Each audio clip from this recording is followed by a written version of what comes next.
Hello everyone, JM Gaming here, back again with another Arise crossover video. Today I'm going over what is the meta right now, that's Shadow build.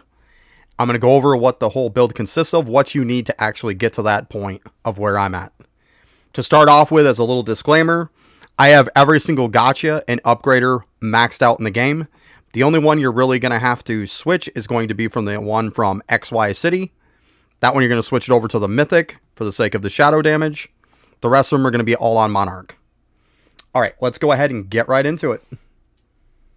First of all, we'll just go through the titles real quick. I have all the titles that you can get. I mean, if you look at my subtitles, I have every one of them. So if you're wondering for the damage from that. The only titles that I don't have is from stuff that you can obtain. I know you can obtain the one from 300 in Infinite Castle. But let's keep in mind that it requires a full group of 6 people all maxed out exactly where I am. And I just don't think that's realistic for most people. So that's why I didn't bother getting it. Because there's going to be that one person that's going to say something about it. So there you go. The best title you can use for this right now is going to be Eternal Sun Devourer.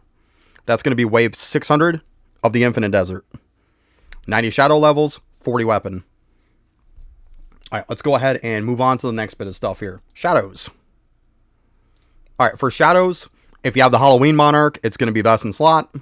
Then you're going to fill the rest with Honda. There is 28 total that you're going to equip. So which means 27 Honda or 28 if you don't have Halloween Monarch. Just in case anybody's wondering, the best stuff you're going to look for all your shadows: Eternal Ascension 2, Umbral Power 10, Phantom Swiftness 5. That's the best damage stats that you can have. You should have that on every single shadow. All of my Hondas are exactly the same for damage, and that's why. Make sure, obviously, you do all the things to, get them all to M rank. You want to tier them up to the max. Don't forget to do that. Alright, next.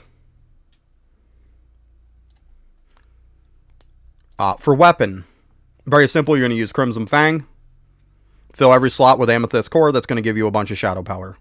Pretty straightforward on that one. Accessories. For the headpiece is going to be Starlight Furnace Crown. That one comes from 450 Infernal Castle. Then you've got the Overdrive Armor. That one's going to come from Boss Rush Ultra difficulty. Celestial Hellfire Cape is going to come from 425 of Infernal Castle. Then you have Heart of Golden Dunes. That one's going to come up wave 500 from the Dunes. Let's go ahead first before we hit into the relics, and let's go over the talents real quick. Talents are going to be very, very simple. This is all set up to where you maximize the most possible damage you want. Obviously, you can switch it up to like Dungeon Speeder or something if you're looking to do multi-things. This is just strictly for as much damage as you could possibly squeeze out of this build. First one, you're going to get 10% shadow damage. Then you're getting the -1 hit for your ultimate. I just use Share Defeat here. This one doesn't matter. 2% shadow crit. You're going to take every relic slot that there is here. Relic slot +1. When it comes to this one, you're going to have 2 different builds. One of them is going to have Shadow General, which you're going to use for Infinite Castle. You're going to use it for, Infinite Desert, stuff like that. Then there's some times that you're going to need the 2 title builds so you can squeeze out a little more damage. So the one build is going to have this exact build that I'm talking about with Shadow General in it. The other build is going to have Title Fusion, and everything else is going to be exactly the same. So you're literally only switching these 2 things between the builds. That's it. So I'm not going to bother going over the next build because it's exactly the same minus that. Alright, next one's going to be 30% shadow damage. You're looking at Shadow Teleport. 50% shadow damage on this one. You're going to get that next relic slot one. 50% more damage. Another relic slot. 90% damage. 100% damage. You're going to get 5 more shadow levels. Another relic slot. 4 extra shadows. That's what brings you up to the 28. And then 150% shadow damage. Let's go ahead and go over the relics, because I know a lot of people are probably wondering about this.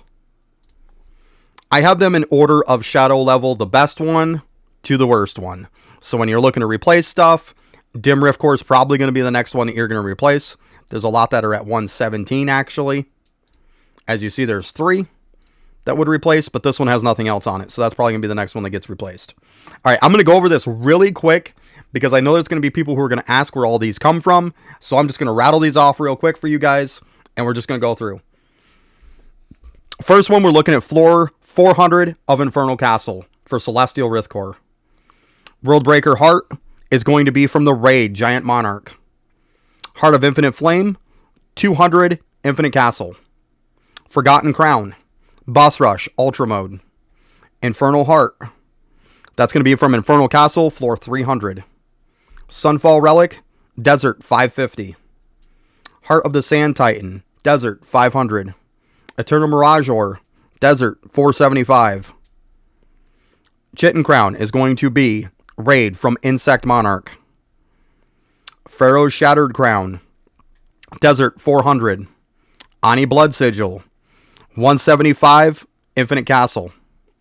Eye of Infinity, 100 Infinite Castle. Demonic King Core, 200 Infernal Castle. Cursed Lotus, 150 Infinite Castle. Crystallized Dune Tier, 350 Desert. Dune Monarch Heart, 275 Desert. Venom Fang Shard, that's another one that comes from the Raid Insect Monarch. Dim Rift Core, 100 Infernal Castle. It's as simple as that, guys. All right, let's go ahead and go over some damage numbers here. As you see, I'm doing about 50 SX HAG.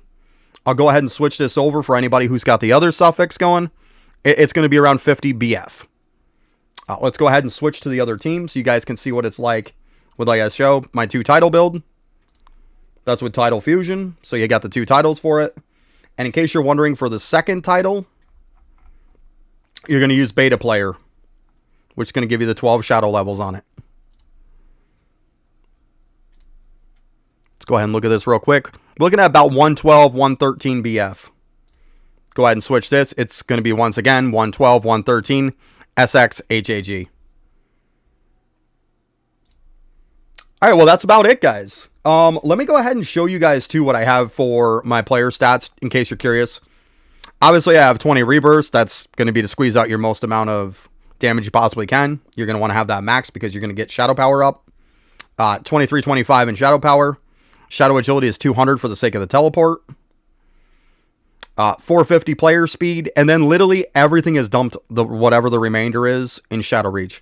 450 player speed, to me, seems to be about the exact spot that you want it. It's not too fast, but it's not too slow. All right, that's going to do it, guys. If you could like, comment, subscribe, I really appreciate it. Thanks for stopping by, everybody. And hey, good luck farming.